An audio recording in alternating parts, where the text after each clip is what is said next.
안녕하세요. 이번에는 도파미네이션으로 제가 찾아오게 됐습니다. 제가 뭐 책을 낸 건 아니고요. 네. 이거는 베스트셀러에 있는 그 도파민에 대해 초점을 맞추고 내용을 풀어쓴 도파미네이션입니다.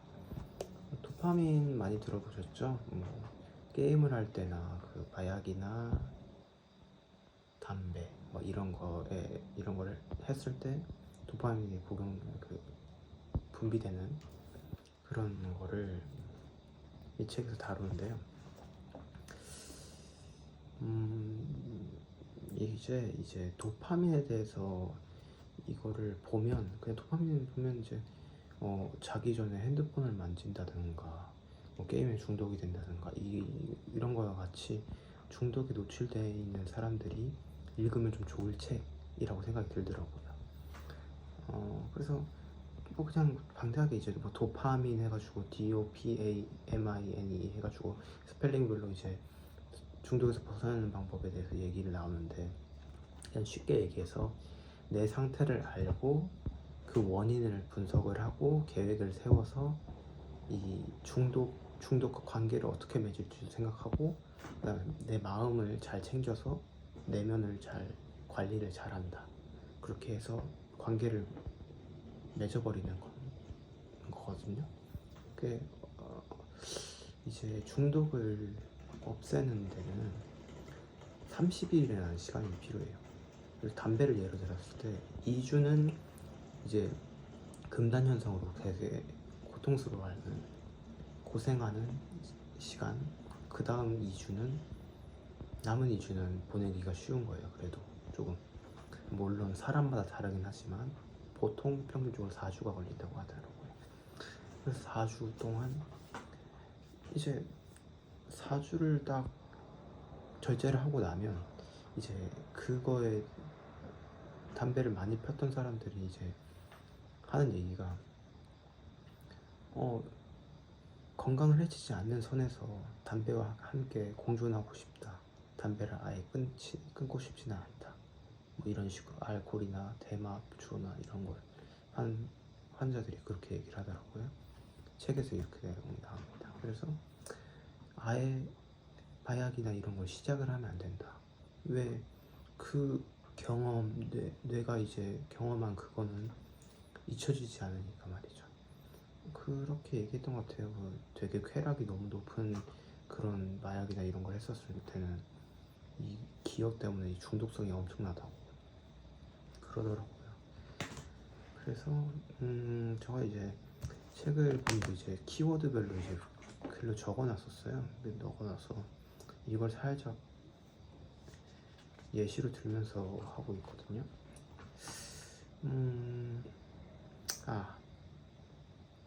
이제 실험이 있거든요. 쥐를 대상으로 한 건데, 그 쥐가 이제 버튼을 눌렀었을 때 도파민이 아니고 마약 같은 거를, 뭐 헤로인인가 그거를 주사를 해준대요. 코카인을 주사를 해줘서 이제 쾌락을 느끼겠죠. 그리고 그 다음에는 눌러도 뭐 주사를 해줄 때도 있고 안 해줄 때가 있었어요. 근데 주사를 해줬을 때는 기대를 많이 했었을 때 보상을 얻으면 그 쾌락 수치가 더 높아지고 도파민 분비량이 더 많아지고, 보상이 없었을 때는 기대를 많이 했는데 보상이 너무 마음에 안 들고 그렇다. 그러면 실망감이 커지는 거예요. 근데 이 중독도 이제 계속 쾌락은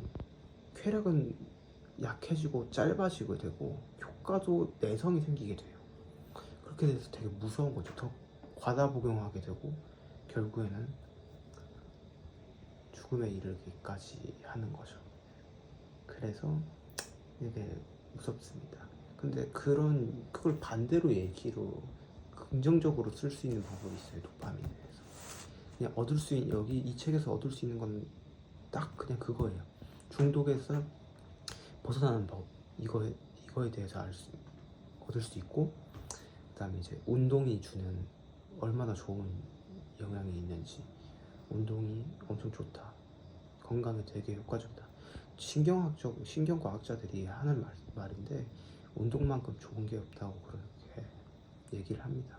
그리고 이제 정신과 약이 주는 부작용이 있다. 부작용이 없는 그런 약들을 많이 개발하고 있긴 한데 아무래도 이제 좀 힘들죠. 뭐 예를 들어서 항우울제를 먹었었을 때 물론 이제 어느 정도 괜찮아지겠죠. 우울증이나 뭐 조울증 같은 걸 가지고 알고 있는 사람들은. 근데 이제 복용했던 그런 환자가 있는데 환자가 이제 부모님이 돌아가셨는데 울 수가 없게 되는 거예요. 그래서 그거를 복용을 멈추는 사람도 있다고 하더라고요. 그래서 또 이제 또 하는 얘기가 또 뭐가 있냐면 이 고통을 이제 이 그림이 있어요. 그림에 대해서 소개를 하는 편인데 이제 저울질이 있어요. 저울이 이렇게 딱 있으면 그러니까 고통과 그냥 쾌락과 고통이 있으면 이게 뇌가 항상성을 유지하는 거예요. 그래서 이쪽으로 치우치다 이러면 다시 이쪽으로 다시 이렇게 되는 거예요. 그래서 쾌락을 엄청나게 줘도 고통이 수반이 돼서 이제 다시 항상성을 유지하는 거죠. 그래서 고통스러운 운동을 하고 나서 쾌락을 느끼는 게 그거라는 거죠. 엄청 힘든 유산소를 하고 나서 몸이 상쾌하고 개운하고 좋은 쾌락을 느끼게 되는 거죠. 그래서 도파민 그 다른 책도 제가 리뷰를 해보게 되는데 뇌과학의 비밀을 풀다 아니고 당신의 뇌는 최적화를 원한다라는 책에서도 뇌내 물질에 대해서 다 내용이 나오는데 그 마라톤 특히 마라톤이 도파민이 많이 분비되고 아드레날린도 많이 했던 것 같아요.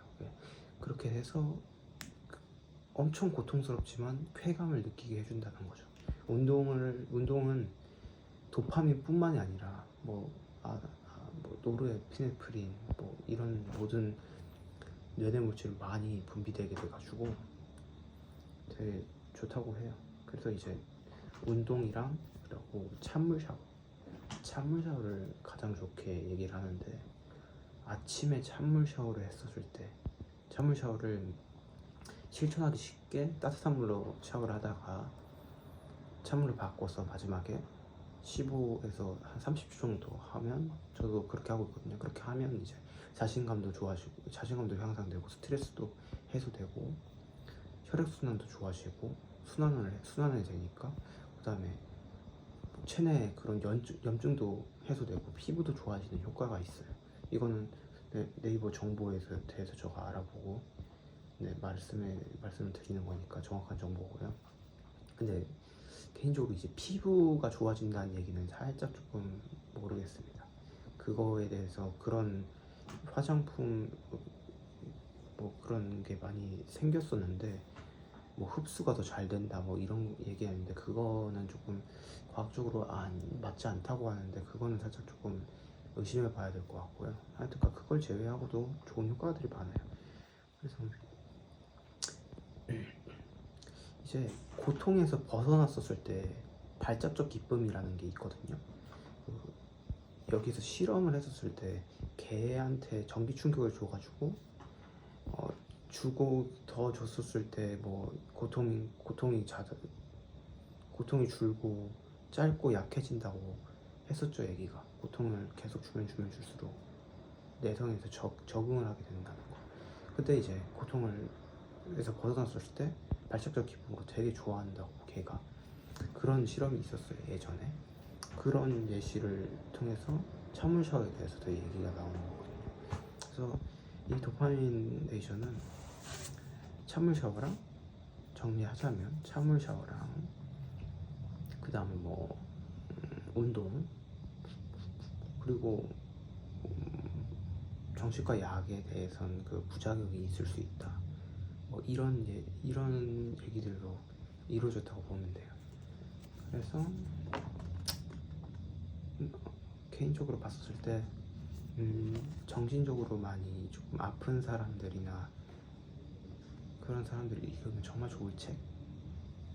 저는 많이 내용을 알고 있기 때문에 그렇게 막 너무 좋은 정보야 막 이런 생각은 들진 않고 어느 정도 알고 있었던 내용이기 때문에, 그래도 쉽게 생각을 해보면 누구나 알고 있는 내용이기 때문에 네, 여기까지 하고 책은 리뷰를 마치도록 하겠습니다.